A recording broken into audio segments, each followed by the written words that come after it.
The forest was quiet in a way that made grown men nervous. Snow hung on the branches, muffling every sound, and a cold wind slid through the trees like a warning. Somewhere ahead, boots crunched softly. Not friendly boots. German scouts were moving close enough to smell their cigarettes and hear them whisper in low, sharp voices that carried through the frozen air. The American unit was dug in along a narrow trail, tired, cold, and stretched thin after days of marching through terrain that seemed designed to break men's spirits. Most of the men were riflemen and machine gunners, soldiers trained for combat, but one man didn't even carry a proper combat role. He was the cook, a quiet man from Pennsylvania who usually fought with ladles and pans, not bullets, someone who measured his days in servings and meals, not kills and combat actions. That night, he carried only a kitchen knife, the same blade he'd used that morning to cut potatoes and trim fat from frozen meat. He'd been sent forward by accident, taking hot food to an outpost that had already pulled back without anyone telling him. When he realized he was alone, the woods suddenly felt too small, too quiet, too dangerous. Then he heard them. 5 German scouts, moving fast and confident through the darkness, certain no one was watching this stretch of forest because intelligence had told them the American lines were 2 kilometers south. If stories like this get your heart racing, hit that subscribe button because we dive into the most insane moments of World War II every week. And trust me, you don't want to miss what's coming next. The cook froze behind a fallen tree, heart pounding so hard he thought they'd hear it echoing through the silent woods. He didn't have a rifle, no grenades, no sidearm, just the long knife he used to cut meat and bread, its blade worn smooth from years of kitchen work. Running wasn't an option because the snow would give him away instantly, and besides, if the scouts slipped past him into the dark forest beyond, they'd find the American positions and call in an attack by morning. Everyone he knew, every man he'd served breakfast to that morning, would be dead before noon. The first German stepped closer, rifle low, eyes scanning the snow for tracks or movement. The cook waited until the man was almost on top of him, close enough to see the frost on his collar, then surged forward in one desperate burst of motion. The knife flashed once, then again. The German went down without a sound, his body crumpling into the snow. Shock froze the others for half a second, their minds trying to process what had just happened. That was all he needed. What followed wasn't a clean fight or a heroic duel like in the movies. It was fast, ugly, and silent.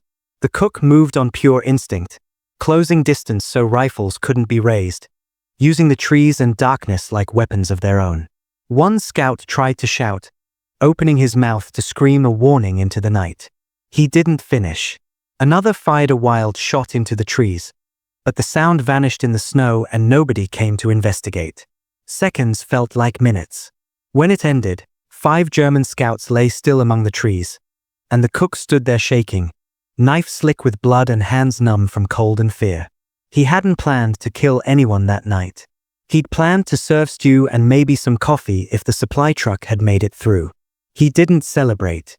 He didn't even pause to catch his breath or process what he'd just done. He knew others would come because German scouts never worked alone, and those men had a job that someone expected them to complete.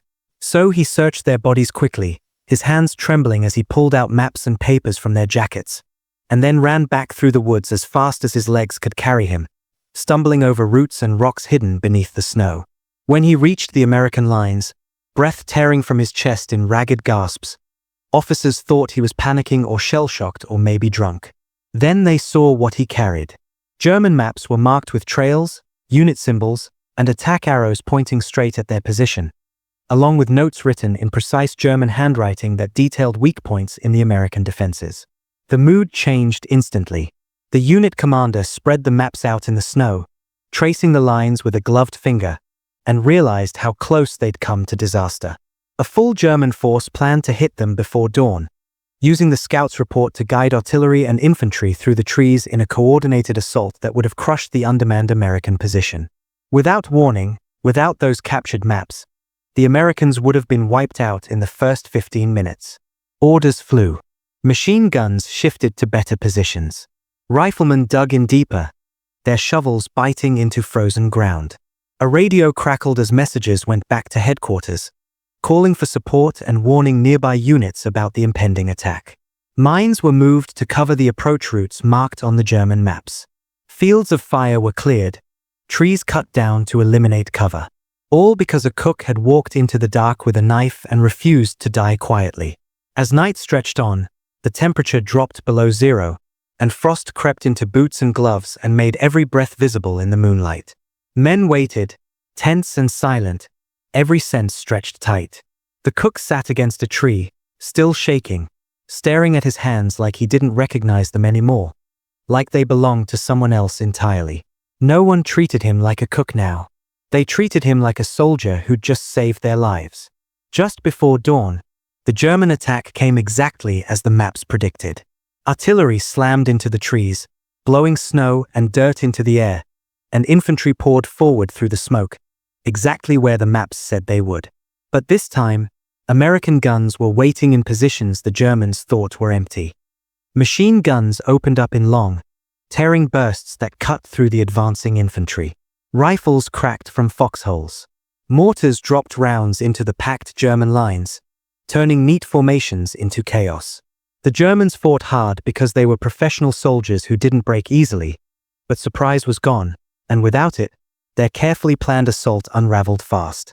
The attack broke after hours of brutal fighting, leaving the forest littered with abandoned gear and wounded men pulled back into the trees by their retreating comrades. American losses were heavy, but the line held. The unit survived. Later reports confirmed it.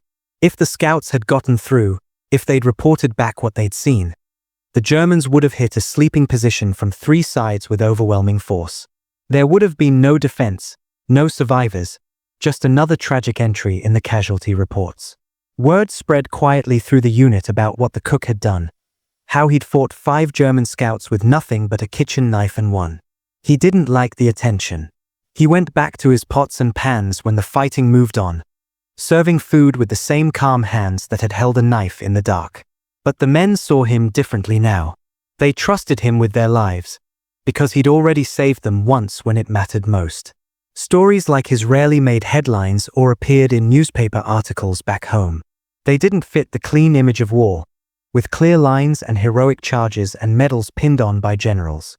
This was survival, raw and close, where ordinary men did unthinkable things because there was no one else to do them, no cavalry coming to save the day. The cook never claimed he was brave. He said he was scared the whole time, scared enough to feel sick, scared enough to remember every sound and breath even years later when he woke up in the middle of the night. But fear didn't stop him. It pushed him forward, because the alternative was worse than anything fear could do to him. After the war ended, he went home and lived a quiet life in a small Pennsylvania town. No parades, no big speeches, no interviews with reporters. Just another veteran who carried memories he didn't share unless asked directly, and even then he kept the details sparse. The army recorded the event in dry language, noting enemy scouts eliminated and intelligence recovered that prevented a major attack. It didn't mention the knife or the stew waiting back at camp or the way his hands shook for days afterward. But the men who were there that night never forgot. They remembered the night the forest went silent. The night a cook stood between them and destruction armed with nothing but will and a kitchen blade he'd sharpened 1,000 times for vegetables and meat. World War II wasn't won only by famous generals with brilliant strategies or advanced weapons that dominated battlefields. It was won in moments like that, in frozen woods and dark hours, when regular people made impossible choices and carried the weight of others on their shoulders without asking for recognition or reward. Thanks for watching this incredible true story from the war. If you want more moments like this, where ordinary soldiers did extraordinary things that changed everything, make sure you're subscribed because we've got many more stories waiting to be told, and next week's story is even more unbelievable.